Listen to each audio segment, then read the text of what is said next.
ہمارے معاشرے میں کچھ باتیں غلط العام کی طرح پھیلی ہوئی ہیں۔ ان میں سے ایک بات یہ بھی ہے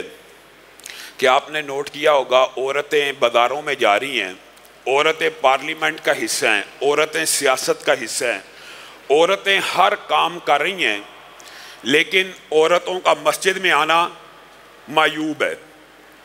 عورت بازار میں جائے کوئی نہ روکے، پارلیمنٹ میں جائے کوئی نہ روکے، مقننہ میں جائے اور کام کرے اس کو بڑھاوا دیا جائے، لیکن جیسے ہی عورت مسجد میں آئے اس کو روک دیا جائے، تاکہ تربیت کا وہ انداز، اگر گھر میں میرے بھائیو دین ہوگا، جتنا مرضی بڑا دیندار آدمی ہو، وہ زیادہ وقت ظاہر ہے دنیا کی محنت مزدوری اور جو کچھ ذمہ داریاں لائبلٹیز اس کے اوپر ہیں ان میں مصروف رہتا ہے۔ گھر سے تو دور رہا، گھر کے اندر ہی دین موجود نہیں ہے تو وہ کتنی کو اصلاح کر لے گا، اور اگر گھر میں دین آ جائے گا،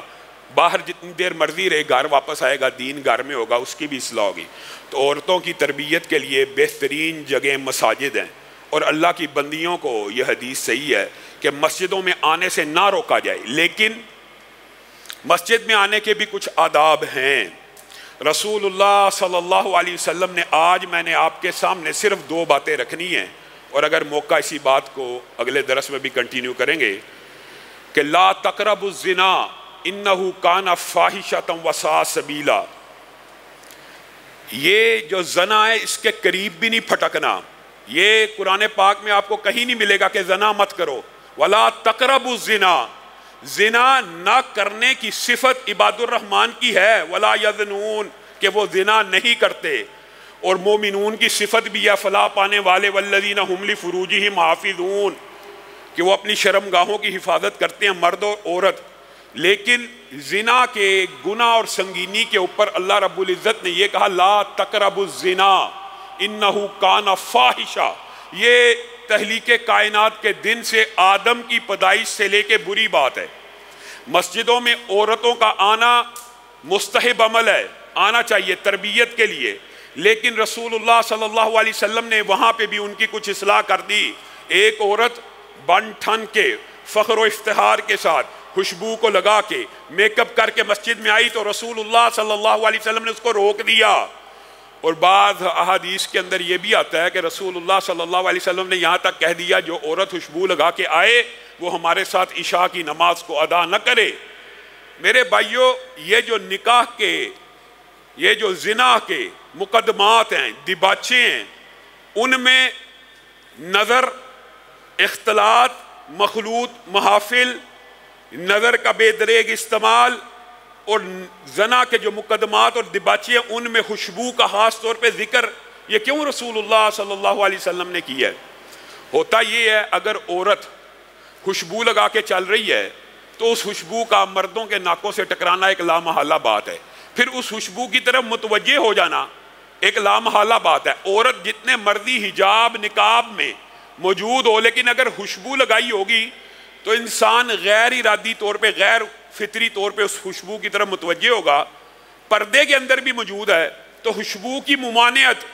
اگر رسول اللہ صلی اللہ علیہ وسلم نے مسجد میں آنے والی عورت کے اوپر لگا دی کہ جو عورتیں مسجد میں آئیں وہ بھی خوشبو لگا کے نہ آئیں، ایسی خوشبو لگانا جس کے پھیلاؤ کا امکان نہ ہو، یہ تو مستحب ہے، اور خامند کے لیے لگانا تو باعث اجر و ثواب ہے، لیکن جس خوشبو کا غیر محرم کے ناک سے ٹکرانے کا اندیشہ موجود ہو وہ خوشبو اتنی سنگین ہے۔ خوشبو آج ہمارے معاشرے میں عجیب و غریب نظر کے حوالے سے اور چہرے کے پردے کے حوالے سے بہت سے مغالطے ہیں، میں ان سے بھی پہلے کی بات کر رہا ہوں۔ صرف خوشبو لگانے کے بارے میں رسول اللہ صلی اللہ علیہ وسلم کی ترمذی شریف میں حدیث، سنن نبی داؤد میں موجود، اور امام البانی نے اس حدیث کو صحیح کہا ہے، اور متعدد حدیثیں ہیں۔ پہلی حدیث کیا ہے؟ جو عورت خوشبو لگا کے گھر سے نکلے،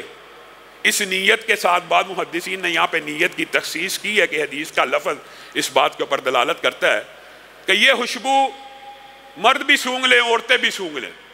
خوشبو نکال کے گھر سے نکلی ہے، رسول اللہ صلی اللہ علیہ وسلم نے ایسی عورت کے بارے میں کہا ہے فَهِيَ مُعَاذَ اللَّهِ، وہ ایسے ہے جیسے وہ زانیہ ہے، وہ زانیہ ہے، وہ زانیہ، 3 مرتبہ ایسی ہے، ایسی ہے، ایسی ہے۔ مراد گناہ کی سنگینی بتلانا ہے، مراد یہ نہیں ہے کہ اس نے زنا کر لیا ہے یا اس کے اوپر حد لگائی جائے گی، مراد یہ ہے کہ وہ زنا کی دعوت، وہ زنا کے مقدمات اور زنا کے دباچوں کی طرف لوگوں کو خود بخود ابھار رہی ہے۔ اس زانیہ سے مراد تنبیہ ہے، خطرے کی بات ہے۔ یہ جو بازار کے اندر عورت جائے، بازار کے اندر خوشبو لگا کے یا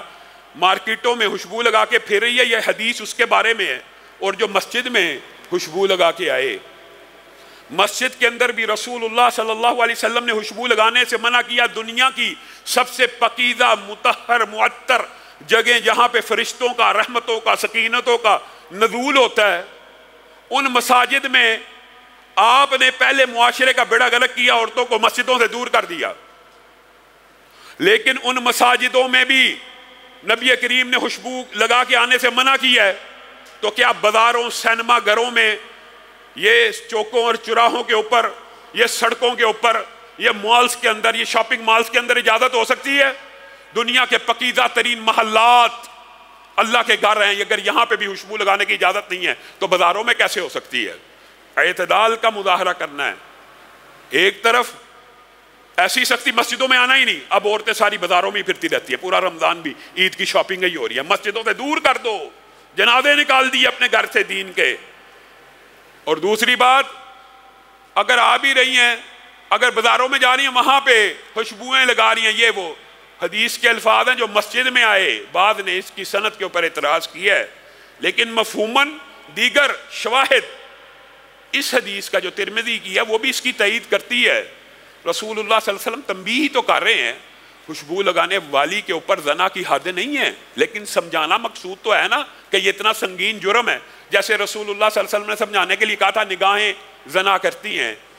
کہا تھا نا یہ دیکھنا غیر محرم کو، معاذ اللہ سے مراد حد تو نہیں ہے نا، لیکن سنگینی سمجھانا تو مقصود ہے نا۔ عورت مسجد کے اندر آ رہی ہے اور خوشبو لگا کے آ رہی ہے، جائے اپنے گھر میں، رسول اللہ صلی اللہ علیہ وسلم نے کہا جا کے غسل جنابت کرے۔ مسجد میں آنے والی خوشبو لگا کے اس کو حکم ہے غسل جنابت کرے۔ وجہ اور علتیں بھی محدثین نے کوئی کسر چھوڑی، ہاں تو نے خوشبو لگائی اور لوگ تیری طرف متوجہ ہوئے، ان کی آنکھوں نے پھر جو کام کرنا تھا وہ کر لیا، اب جا کے غسل جنابت کر۔